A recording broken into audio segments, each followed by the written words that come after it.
नमस्कार. मी सध्या उभा आहे मनसर पिंपळगाव रस्त्यावरती. हा रस्ता मनसरला आणि तालुक्याच्या पूर्व भागाला जोडणारा एक प्रमुख रस्ता आहे.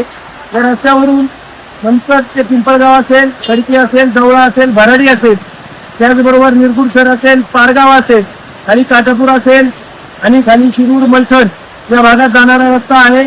तो रांजणगाव गणपतीवरून येणाऱ्या भाविकांसाठी, भीमाशंकरला जाण्यासाठी हा प्रमुख मार्ग आहे. या रस्त्यावरती कालच्या झालेल्या मुसळधार पावसामुळे हा रस्ता पूर्णपणे बंद होता. सुमारे 2 तास या पुलावरती पाणी होतं आणि वाहतूक पूर्णपणे बंद होती. पाणी ओसरला असता तो पाहावं म्हटलं पुलाचा सुमारे आडवा 5 ते 6 फुटाचा भरावा वाहून गेलेला आहे आणि सुमारे 50 फुटाचा उभा असा भरावा वाहून गेलेला आहे.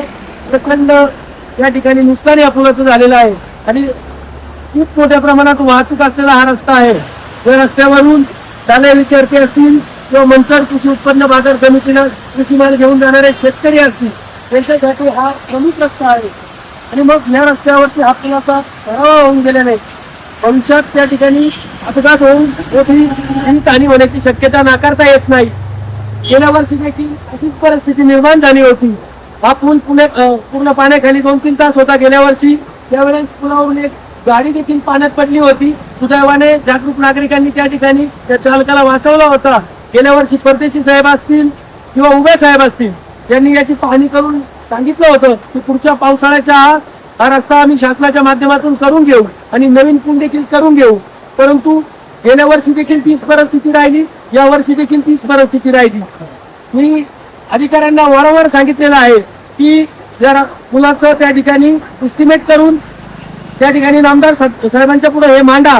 त्या माध्यमातून साहेबांच्या माध्यमातून त्याच्यावर ते काम करून घेता येईल, पुलाचं काम करून घेता येईल. कारण इथं नवीन पूल देखील होणं गरजेचं आहे आणि रस्त्याला रिटेनिंग वॉल देखील होणं गरजेचं आहे. जागा कमी आहे आणि ओढ्याला प्रचंड मोठ्या प्रमाणात त्या ठिकाणी पाणी असतं. हा प्रमुख रस्ता 2-3 तास वाहतुकीसाठी बंद राहणं त्या ठिकाणी नागरिकांची प्रचंड गैरसोय होत असते. आता देखील परदेशी साहेबांना मी फोन केला होता. त्यांना सांगितलेलं आहे की 4-5 डंपर या ठिकाणी मुरुमाचे खाली करा.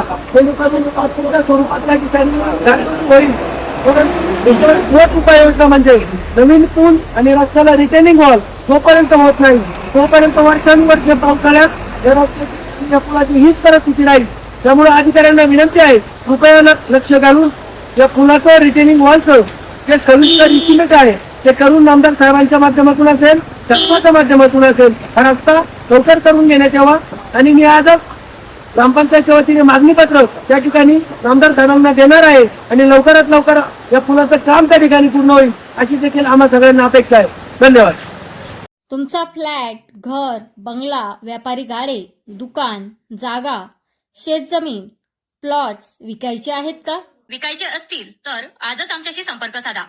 स्थावर मालमत्ता खरेदी विक्रीसाठी आंबेगाव तालुक्यातील विश्वसनीय नाव म्हणजे सीता प्रॉपर्टीज. आमची वैशिष्ट्ये: जलद व्यवहार, तुमच्या प्रॉपर्टीजची योग्य किंमत, मालक व ग्राहक यांच्यात समोरासमोर पारदर्शक व्यवहार. आमचा संपर्क 7972 82 24 33 व 80 10 25 09 54.